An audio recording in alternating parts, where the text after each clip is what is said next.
The Marrow Thieves-Chapter found, page 161. For the second time in what seemed to be a very long life, I was woken up by the crash and yell of confrontation just outside my tent. Oh, hell no! I jumped up this time, gun already in hand. Slopper, don't move. I crept to the flap, heard Rose cursing outside, and unzipped it enough to get a one-eyed peek and to push the barrel of the gun out. Inside, a barrel poked in from the outside. Shit! That's right, boy. I'll be taking that. Someone yanked the zipper up and over the curve, and the flap folded inside. The man, his face covered with a red bandana and dark glasses, damn, he a blood, pulled the gun out of my hands. Now put your hands right up in the air where I could see 'em. I was furious with myself, disarmed while I was still on my knees. It was like I hadn't learned anything from Riri. I raised my hands, palms out, to face height and folded myself up and out of the tent. I stood my ground in front of my captor, keeping my gaze narrow and pinned on my reflection in his shades. Damn, he wearing Ray-Bans. He stood tall, and I couldn't be sure if he even bothered to look at me until he said, "That's right. You can give me the evil eye all you want, boy. Just keep them hands in the clear." Still staring, I yelled out, "Gee, boy?" "Yeah," he answered from somewhere to my left. "Everyone okay?" "Okay. We're all here." A second man came into view, his face similarly covered, and pulled Slopper out of the tent behind me. The boy grumbled and flopped onto the ground beside me, pulling the second man over with him. "Jesus, kid. Be careful." This one was female. Hard to tell what the getup they had on, layers of dark clothes and faces covered. The one guarding me laughed a bit. "Who are you?" I was pleased to hear my voice remain steady. I got no response except to be pulled by my sweater across the clearing and pushed to sit beside the rest of the group. I saw two more bandana-clad intruders. These two held crossbows at waist height, not really aiming them anywhere, though they were loaded. Everyone looked to be fine, not tied up or roughed up. Slopper was placed beside me. Our captors stood in front of us, lined up in their bandanas and sunglasses. "French," Mig called to me from the other end of our lineup. "Remember that carving in the woods?"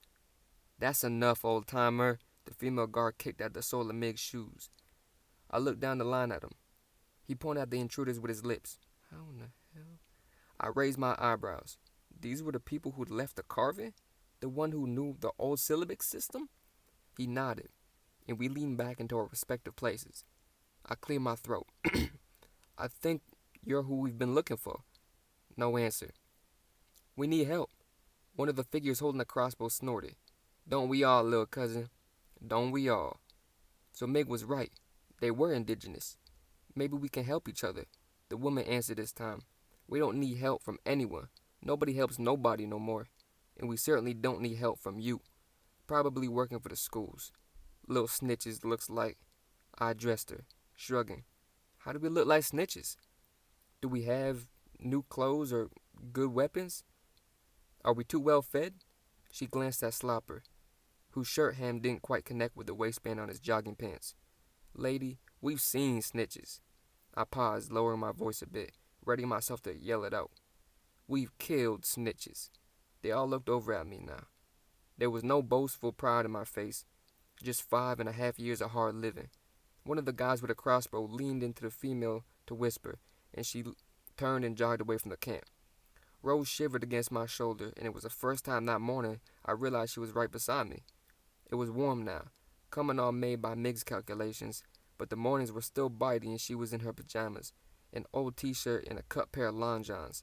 Keeping my eyes on the guard directly in front of me, I slowly raised my arm and placed it over her shoulders, drawing her into me, the other hand still raised at face level. There was no protest from either of them. "Getting real sick of these mornings," Wob grumbled. Just then the female jogged back. Behind her, an older man followed. His face was not covered at all, and he was very clearly niche. In fact, there was something about him that was familiar beyond the general. I flipped through the pile of faces in my memory, but couldn't solidly place him. Maybe we'd run into him for a day or a meal out on the road. "So who are you then?" He stood in front of us, hands clasped at his back so that his impressive paunch greeted us first. His question wasn't unfriendly. "Migwans? Queensy?" Anish the Kaz, Mig spoke first, giving him his full name. The man opened his eyes real big. Get up, please. Then he gestured to the guards around him. Help them all up, please. These are our guests, not our prisoners. Could have fooled me. Wah was still bitter as he stood, brushing the grass off the back of her faded sweatpants, the initials of a university she'd never attended stamped across the seat. Yes.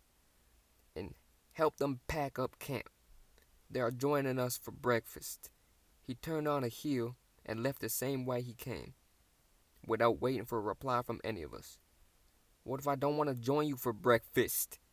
I challenged, stepping into the space between me and the guard who disarmed me earlier. I was still sore about that. He laughed into his bandana and then pulled it down to reveal a smile wide with white teeth. Come on, little cousin. I'll help you pull up camp. Later on, I might even let you have your gun back. He pulled down his hood and revealed a head of long, dark hair, pulled back into a ponytail at the nape of his neck. I flushed hot. Turned out this guy was not much older than me, and his arrogance was unbearable. I'm not your cousin. It was all I could manage before he cut me off to address Rose, still at my side, though I'd much rather help you. He gave her one of those big smiles. But I'm sure you are quite capable. I am very capable, she responded before walking back to her own tent. I was a little upset that she hadn't given him more attitude than that. We don't need your help at all. I tried to lace my words with poison, but that only made him laugh. Suit yourself. He wandered off to chat with his friends, several of whom had also pulled down their bandanas. Asshole. It was under my breath, but I still said it. I packed quickly, shoving and stuffing instead of folding away. I placed bags puffy with chaos by the doused fire pit and joined Mig at his site. I rolled up his tent around the pegs while he carefully folded his blankets. Who do you think they are? I didn't bother to whisper. We'd been left largely alone while the intruders chatted about the fire pit. I cringed to see the asshole use my tent bag as a seat. Not sure yet, but I do know the old guy. You do? I spun around to face him. Who is it? Did we meet him on the road? No. He was slow to answer. I can't be sure right now. He was being evasive, and on top of being sassed by someone my own age, frustrated me. I left him to finish up and join Rose, who was now dressed in a pair of jeans and a gray shirt. She had braided her long, curly hair in one thick rope that fell over her shoulder. Even now, I couldn't help but notice how beautiful she was. She saw me and smiled me over to a stump where she'd helped prepare supper the night before. You're a mess. Sit down. My own braid was 2 days old, and tufts stuck up here and there. She untied the bottom and pulled it apart.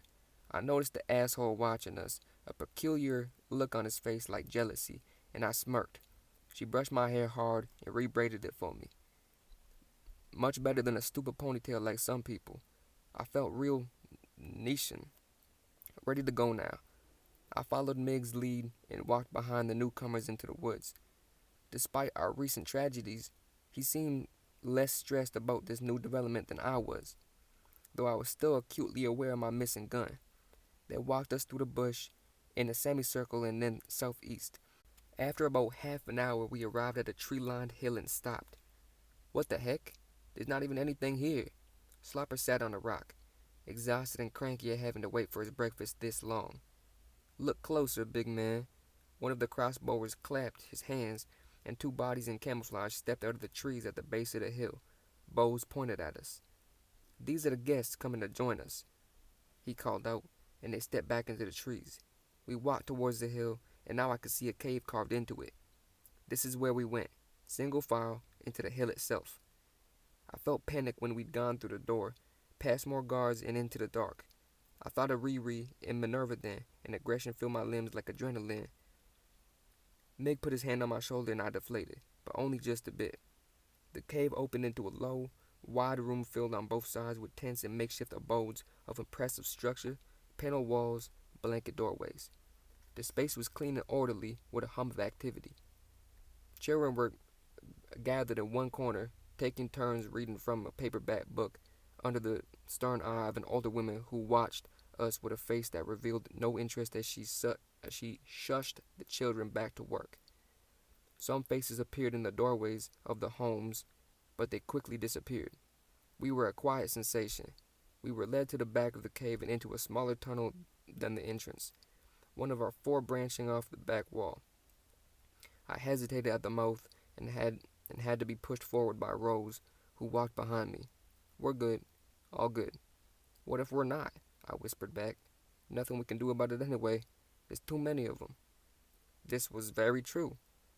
They were We were kind of screwed if they turned out to be recruiters or traitors or some kind of cannibal tribe like the twins Wendigo people. She left her hand on the small of my back, and I reached behind to grasp it into mine. I decided right then that I might be okay with dying at this point. I had lived. I recalled the moment we'd found water, and even here, in this tunnel, with the potential of being eaten by a cannibal Indian still undecided, all the blood rushed away from my head. At first, I thought that this was what made my eyes squint, what made them take in too much light. But then I saw we were coming to the end of a path and daylight was up ahead. We emerged into a valley, surrounded on all sides by high walls of smooth rock. It was about 30 meters in diameter, and the ground was lush. Here the grass and weeds were sharp and thick and grazed our shins. I was so busy looking down and holding on to Rose's hand that I forgot all about being anxious. Then I smelled it. Tobacco, cedar, and the thick curl of something more. Something I thought I'd only ever smell with the memory of smell. "Hola, that's sweet grass." Rose slipped into her old accent, picked up from years with the elderly before she'd come to us. "We grow sweetgrass here." It was a man from the woods. "That's what you see all around you."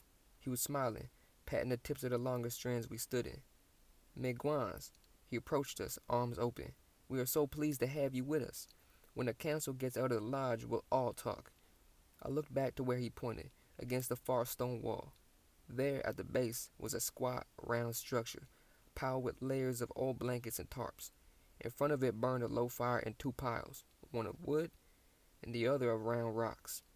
"Is that a sweat lodge?" I could barely breathe. An honest-to-God sweat lodge? Here, in this weird valley hidden by stone hills? Where the hell were we? Then I heard the other word. Council. Council? Just then the flap on the front of the lodge was opened. A gust of steam poured out and up like a giant's breath, and men started to crawl out, one by one, naked to their briefs, old and young. Native men came out on their knees and stretched back to full height. Each one smiled our way, and Miguan started to smile back. He smiled so big his eyes almost disappeared in the folds of it. The last man out of the lodge took an extra minute to stretch out to his full height. He leaned heavily on the man beside him, and I saw that the bottom half of his right leg was missing. I was distracted by it, too distracted to look into his face until he spoke. "Francis?"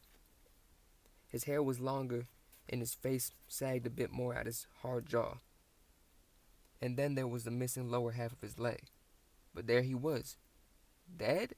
I crossed the distance between us, with my packs still strapped to my back. I don't remember when I pulled them off. All I know is that when I threw myself to the ground and into the circle of his arms, I was small again. No baggage, no years in the bush, no murder.